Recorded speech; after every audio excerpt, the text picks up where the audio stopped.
नमस्कार, अपना बिहार में आपका स्वागत। मैं राहुल ओझा आपके साथ। शिक्षक बहाली से जुड़ी बड़ी खबर बता रहे हैं। रिजल्ट में गड़बड़ी को लेकर के गुस्सा देखने को मिल रहा है। बीपीएससी कार्यालय के बाहर हंगामा किया गया है। रिजल्ट में गड़बड़ी का शिक्षक अभ्यर्थी आरोप लगा रहे हैं। रिजल्ट में सुधार की मांग की जा रही है। छुट्टी के बाद आज से ऑफिस खुला है। ऑफिस खुलते ही शिक्षक अभ्यर्थी पहुंचे हुए हैं। हंगामा किया जा रहा है। रिजल्ट में गड़बड़ी का आरोप लगाया जा रहा है। तस्वीर देखिए, हाथों में तकिया लेकर के ये नारेबाजी हो रही है। बीपीएससी कार्यालय के बाहर की तस्वीर है जहां पर हंगामा हो रहा है। रिजल्ट में गड़बड़ी का आरोप शिक्षक अभ्यर्थी लगा रहे हैं। साथ ही रिजल्ट में सुधार की मांग भी की जा रही है। छुट्टी के बाद आज से ऑफिस खुला है और ऑफिस खुलते ही शिक्षक अभ्यर्थी बीपीएससी कार्यालय के बाहर पहुंच गए और वहां पर हंगामा करते हुए नजर आ रहे हैं।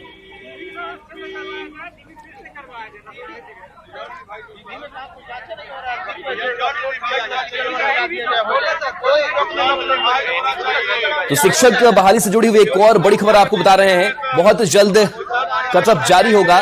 बीपीएससी चेयरमैन ने इस जानकारी को साझा किया है। सभी विषयों का कटऑफ जारी किया जाएगा। तो शिक्षक बहाली से जुड़ी हुई ये खबर, बहुत जल्द कटऑफ जारी किया जाएगा। बीपीएससी चेयरमैन ने इसकी जानकारी दी है। सभी विषयों का कटऑफ जारी होगा।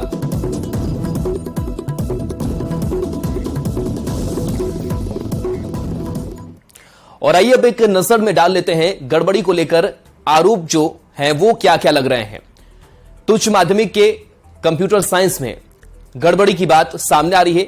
इसके आरोप लग रहे हैं। फर्जी अभ्यर्थियों के चयन का भी आरोप लगाया जा रहा है। फर्जी अभ्यर्थियों के चयन का आरोप है और ऐसे कई आरोप शिक्षक अभ्यर्थी लगा रहे हैं। प्राइमरी में बीएड का रिजल्ट जारी हो गया। सुप्रीम कोर्ट ने बीएड पर रोक लगाई है। तो कहां कहां कैसे गड़बड़ियां हुई है वो बता रहे हैं आपको। रिजल्ट के बाद डॉक्यूमेंट्स वेरिफिकेशन किया गया। पश्चिमी चंपारण में महिला अभ्यर्थी पकड़ में नहीं आई, जो गड़बड़ी सामने आई। वेरिफिकेशन के बाद ट्रेनिंग लेटर दे दिया गया। माध्यमिक में उत्तर प्रदेश के अभ्यर्थी पास हो गए। तो ये गड़बड़ियां, जिस गड़बड़ियों को लेकर के लगातार शिक्षक अभ्यर्थियों में नाराजगी है, आक्रोश है और तस्वीरें भी हमने आपको दिखाई बीपीएससी कार्यालय के बाहर की किस तरीके से हो हंगामा बरपा हुआ है।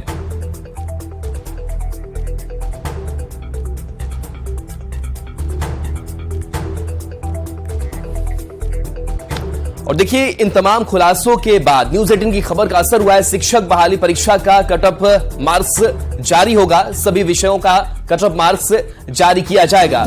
सभी वर्ग के सभी विषयों में कटऑफ मार्क्स जारी होगा। कटऑफ मार्क्स जारी नहीं होने से बीपीएससी पर सवाल उठ रहे थे।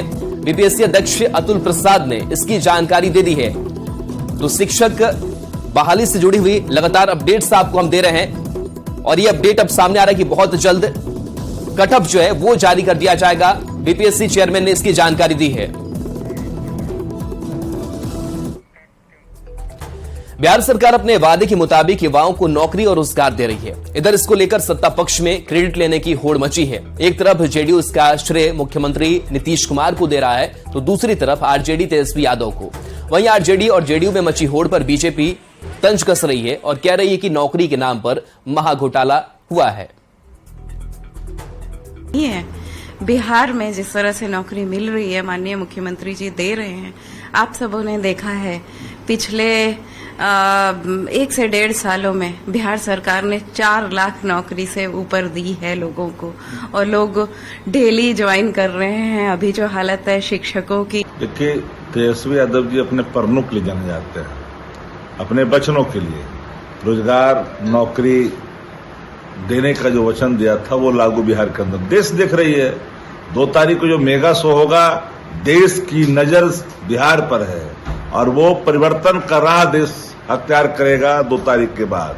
जो रोजगार के सवाल पर आज कहां दर दर की ठोकरें लोग खाते हैं, तेजस्वी ने दिखाया नीतीश जी के नेतृत्व में। बिहार में नियुक्ति पत्र और रोजगार देने के नाम पे ये जो महाघोटाला हो रहा है, इसके क्रेडिट लेने की होड़ में चाचा भतीजा दोनों एक दूसरे के सामने खड़े हैं। इसका श्रेय कौन लेगा, इसी बात के लिए इन दोनों के बीच में और इनके समर्थकों के बीच में लड़ाई चल रही है। भाई, ये तो वही बात हो गई कि बंदर जब रोटी बांटता है तो रोटी किसके हिस्से आती है यही तय नहीं हो पाता है। और इस बीच राजनीति के गलियारे से बड़ी खबर है। महाराष्ट्र के डिप्टी सीएम अजीत पवार ने बिहार में हुई जातीय गणना की तर्ज पर महाराष्ट्र में भी जातीय गणना कराने का प्रस्ताव रखा है। अजीत पवार ने कहा है कि इस तरह के कदम से सभी समुदायों की सटीक आबादी का पता लगाने में मदद मिलेगी और लोगों को योजनाओं का सही लाभ मिल पाएगा। उन्होंने बिहार में हुए जाति सर्वेक्षण का ब्यौरा मांगा है। जसं बिहारमध्ये नितीश कुमारांनी जात वाईज जनगणना केली, माझंही म्हणणं एकदा जात वाईज जनगणना होऊच द्या। नक्की महाराष्ट्रात किती मागासवर्गीय आहेत, किती आदिवासी आहेत, किती ओबीसी मध्ये आहेत, किती भटक्यांच्या मध्ये आहेत, किती अल्पसंख्याकांमध्ये आहेत, किती ओपन मध्ये आहेत, हे आपल्याला कळलं पाहिजे। कारण साधारण त्या वर्गाच्या संख्येच्या प्रमाणामध्ये आपण निधी देण्याचा प्रयत्न करत असतो। अर्थमंत्री म्हणून मीच कितीतरी अर्थसंकल्प सादर केलेले आहेत आणि त्यामुळे जात न्याय खरं 2011च्या नंतर 2021ला जनगणना व्हायला पाहिजे होती, परंतु दुर्दैवाने ती त्या ठिकाणी होऊ शकली नाही। आणि जसं मी बिहारची माहिती मागवली, एकनाथराव शिंदेंनी मागवली, देवेंद्रजींनी मागवली आहे की त्यांनी कशी। अजीत पवार के जातीय गणना की मांग पर बिहार में बयानबाजी का दौर शुरू हो गया। किसने क्या कुछ कहा है वो आपको सुनाते हैं। गणना कराना चाहें वो कराए, लेकिन राष्ट्र को ध्यान में रख करके कराए और बिहार की तरह तो कदापि न कराएं, क्योंकि बिहार में जो सरकार जातीय गणना करवाई है उससे सिर्फ 2 ही लोग संतुष्ट हैं, वो लालू जी हैं और नीतीश कुमार हैं, और बाकी बिहार की सारी जातियां असंतुष्ट है और उसके विरोध में आखिरी हुई है। तो तुष्टीकरण न करे, संतुष्टीकरण के रास्ते पर चले। बिहार सरकार ने जब जातीय सर्वेक्षण की बात की तो भाजपा और संघ के लोग बाद में तर्क दे रहे हैं। खुद संघ प्रमुख ने भी ये बकवास की है कि इससे तो हिंदू समाज बटेगा। तो महाराष्ट्र में ईडी के डर से जो नया भाजपाई बने अजीत पवार जी, अब तो उन्होंने भी मांग कर दी कि वहां जातीय सर्वेक्षण हो, जातीय गिनती हो। वो वहां भाजपा की सरकार के उप मुख्यमंत्री भी हैं। तो अब महाराष्ट्र भाजपा वाले लोग बताएं, संघ के लोग बताएं कि महाराष्ट्र में जातीय गिनती से हिंदू समाज एकजुट होगा कि बटेगा। अरे कितना दोहरा चरित्र आप लोग रखते हैं भाई। इतना दोहरा चरित्र पूरी दुनिया में कोई नहीं रखता होगा जितना संघ और भाजपा के लोग रखते हैं। देखिए, ये वेल सेटल्ड बात है कि बिहार जिस काम को कर चुका होता है उसका अनुसरण देश के दूसरे राज्य या फिर केंद्र बाद में करते हैं। श्री अजीत पवार जी ने एक मांग रखी कि बिहार की तर्ज पर जाति आधारित सर्वे महाराष्ट्र में भी होनी चाहिए। स्वागत योगी ये बातें, लेकिन मैं श्री अजीत पवार जी से ये नम्रतापूर्वक कहना चाहती हूँ कि आप बीजेपी के साथ सरकार में हैं। केंद्र की मोदी सरकार जो पूरी तरह से निकम्मे और असफल सरकार है, उससे एक मजबूत मांग क्यों नहीं करते हैं? क्योंकि इस सर्वे की जरूरत सिर्फ महाराष्ट्र को नहीं, तमाम राज्यों को भी इसकी जरूरत है। बिहार में नीतीश तेजस्वी की सरकार ने जिस तरह से जाति आधारित गणना का सर्वे कार्य कराया और इसका रिपोर्ट भी सार्वजनिक कर दिया और विधानसभा और विधान परिषद में भी ये रिपोर्ट रखी जाएगी सामने। अजीत पवार जी महाराष्ट्र में खुद डिप्टी सीएम हैं, उनकी सरकार है, वो मांग कर रहे हैं। अब तो हर राज्यों में ये मांग हो रही है। अजीत पवार जी खुद सरकार में है, वो मांग किससे कर रहे हैं? तो देखिए, कई राज्यों में जातीय गणना की मांग हो रही है। यूपी, महाराष्ट्र, मध्य प्रदेश, राजस्थान, कर्नाटक में यह मांग हो रही है। यूपी में अखिलेश यादव मांग कर चुके हैं। तो अब तक क्या कुछ हुआ है वो हम आपको सिलसिलेवार ढंग से समझा रहे हैं कि कई राज्यों में जातीय गणना की मांग अब तक उठ चुकी है। यूपी, महाराष्ट्र, मध्य प्रदेश में यह मांग उठ चुकी है। इसके साथ ही राजस्थान, कर्नाटक जैसे राज्यों में भी यह मांग उठ चुकी है। यूपी में अखिलेश यादव जातीय सर्वे की मांग कर चुके हैं। वहीं अगर बात करें मध्य प्रदेश की, तो कमलनाथ ने वादा भी कर डाला है। राजस्थान में गहलोत सरकार ने इस कास्ट सर्वे का समर्थन किया है। आपकी देश भर में जातीय गणना की मांग उठाई। वहीं कर्नाटक में भी इसकी सुगबुगाहट जो है वो नजर आई, वो दिखाई थी। साथ ही महाराष्ट्र में अजीत पवार ने इसका समर्थन किया। तो बिहार की तर्ज पर जातीय गणना की मांग जो है वो कई राज्यों में की जा रही है।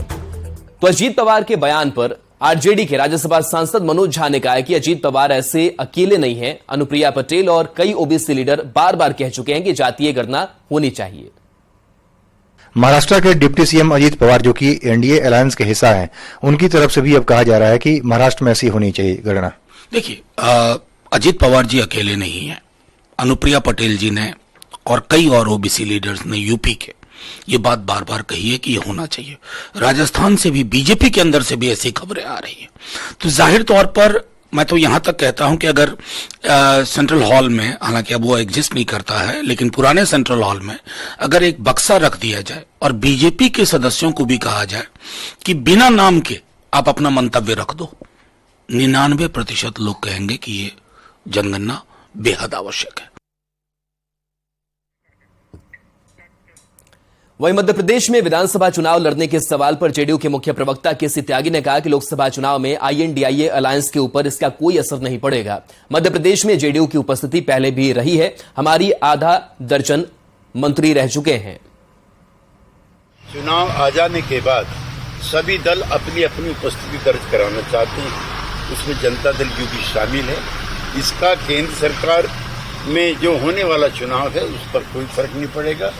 और यूं भी हम एनडीए में रहते हुए भी मध्य प्रदेश, राजस्थान, दिल्ली में बीजेपी के खिलाफ भी चुनाव लड़ते थे। इसलिए इसको एनडीए इंडिया गठबंधन में आई हुई दरार के रूप में ना देख करके हम अपनी पार्टी की उपस्थिति वहां दर्ज कराना चाहते हैं। रावण दहन के बाद दशहरा का समापन हो गया, लेकिन बिहार की राजनीति में रावण पर युद्ध जारी है। सोशल साइट एक्स पर बीजेपी और जेडीयू में वार पलटवार का दौर चल रहा है। पहले बीजेपी अध्यक्ष सम्राट चौधरी ने पोस्ट किया, फिर उसके जवाब में जेडीयू एमएलसी का पोस्ट आया। सम्राट चौधरी ने रावण, मेघनाथ, कुंभकर्ण के पुतले की जगह इनके पुतले पर चारा चोर, पलटी मार और नवी फेल लिखकर तस्वीर शेयर की, जिसके जवाब में जेडीयू एमएलसी नीरज कुमार ने एक वीडियो जारी किया, जिसमें उन्होंने पीएम मोदी को रावण के रूप में दिखाया। इसके कैप्शन में लिखा, 2024 का राजनीतिक टाइम बॉम्ब फिट हो चुका है, समय का इंतजार कीजिए।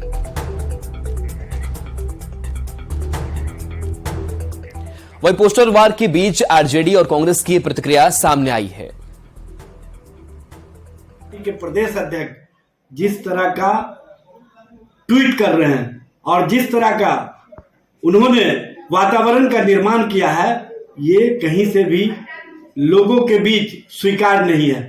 और इसी के कारण बेचैनी और बौखलाहट जो भाजपा खेमे में दिख रही है, और भाजपा बेचैनी और बौखलाहट में जिस तरह का कृत्य कर रही है, उससे स्पष्ट होता है कि आने वाले समय 2024 के चुनाव में भारतीय जनता पार्टी और भारतीय जनता पार्टी की जो नीतियां चल रही हैं, उसके खिलाफ जो आम आवाम में गुस्सा है, जो आम आवाम में माहौल दिख रहा है, वो कहीं ना कहीं परिवर्तन का माहौल है। इसी कारण से भाजपा के लोग बेचैनी में ऐसा कृत्य कर रहे हैं। ये तो बिल्कुल सिंपल सी बात है कि हर पार्टी के हर कार्यकर्ता ये चाहेंगे कि हमारे जो नेता होते हैं, उनके जो नेता होते हैं, वो अपने शीर्ष पद पर जाएं। तो नीरज कुमार जी अपनी भावना को व्यक्त कर रहे हैं। और दूसरी तरफ जो उन्होंने एटम बम का रेफर किया, वो एटम बम इंडिया अलायंस के रूप में है। और कहीं ना कहीं ये बिल्कुल सच्चाई है कि 2024 में केंद्र सरकार में बैठी जो तानाशाही सरकार है, मोदी सरकार के, उसका जाना तय है और देश को बहुत जल्द बेरोजगारी और महंगाई से निजात मिलने वाली है। जेडीयू प्रवक्ता नीरज कुमार के वीडियो पर बीजेपी का हमला लगातार जारी है। बीजेपी के प्रवक्ताओं ने नीरज कुमार के पोस्ट पर जमकर निशाना साधा और नीतीश कुमार को आत्मघाती बम बताया है। इस देश के प्रधानमंत्री माननीय नरेंद्र मोदी जी का विरोध करते हुए जनता दल यूनाइटेड और जनता दल यूनाइटेड के नेता इस निम्न स्तर पे पहुंच गए हैं कि वो अब नीतीश कुमार को आत्मघाती बम बता रहे हैं। जदयू के मुख्य प्रवक्ता नीरज कुमार जी की ही बात मान लें तो अब जनता दल यूनाइटेड और नीतीश कुमार बिहार के लिए आत्मघाती बम हो गए हैं। ये वही बात है जिस तरीके से पूरे विश्व में आतंकी संगठन अल कायदा और बाकी के इस्लामिक आतंकी संगठन आत्मघाती बम की तरह पूरे विश्व का विनाश करने पर तुले हुए हैं।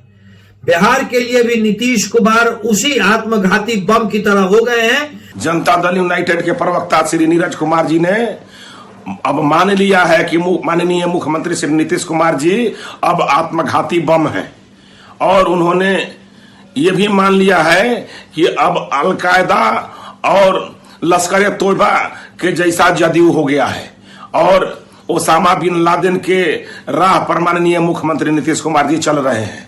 चूंकि उनको पता है कि सच की विजयी होती है, जो सच है वो सच है, लेकिन आत्मघाती बम बनाने के लिए और बताने के लिए कि माननीय मुख्यमंत्री नीतीश कुमार जी बिहार के लिए अब आत्मघाती बम हो चुके हैं।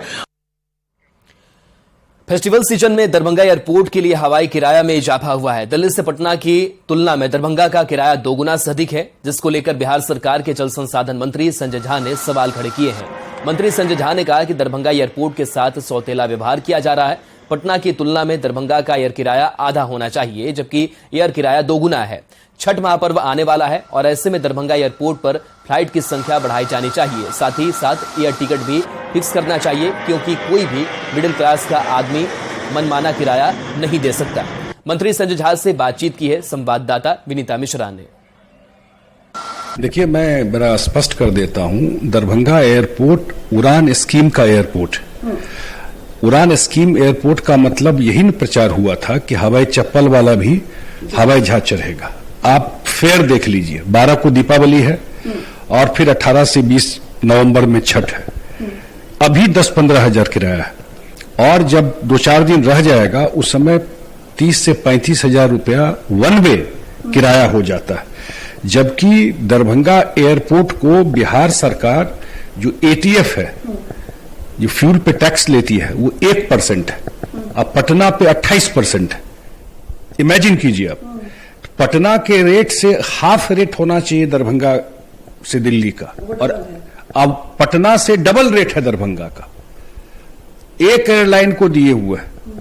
मैं मिला था माननीय मंत्री जी जो सिविल एविएशन मिनिस्टर है कि भाई इतना बड़ा एरिया है, सबसे सक्सेसफुल एयरपोर्ट है आपका, बड़ा विनम्रता से आपसे आग्रह करते हैं कि इसका कैपिंग कर दीजिए कि 8,000 9,000 जो भी आपको लगता है, अपर लिमिट ये होगा, तभी तो लोग नॉर्मल रेट वहां पर होना चाहिए 2,500 3,000 3,500, इससे ज्यादा रेट नहीं होना चाहिए।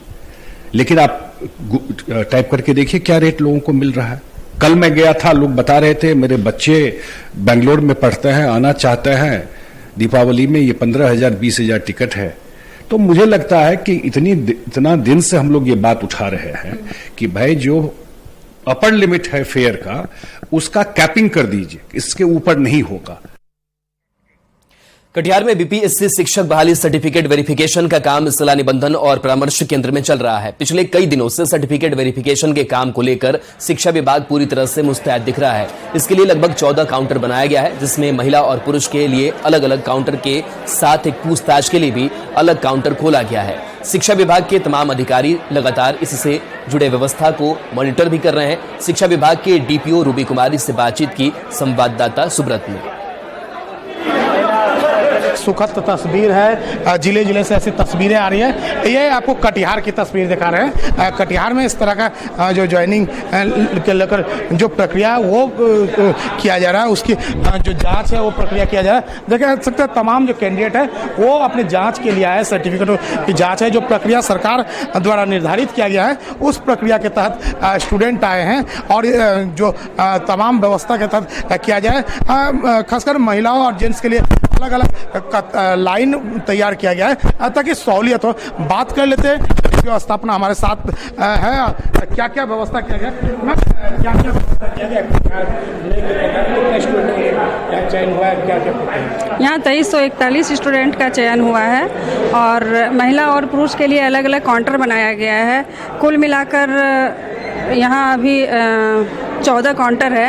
एक हेल्प डेस्क भी बनाया गया है जहाँ पे जिनको यदि कोई समस्या होती है तो वो पूछते हैं। तो देखिए, शिक्षा विभाग के जो अधिकारी है वो भी बड़ा असम्मित है कि ये जो बीपीएससी के द्वारा शिक्षक लिया गया है, इससे पूरे बिहार के शिक्षा व्यवस्था की तस्वीर बदलेगी। सुब्रत, न्यूज़ 18 कटिहार। चलिए, न्यूज़ 18 बिहार झारखंड पर खबरें लगातार जारी हैं।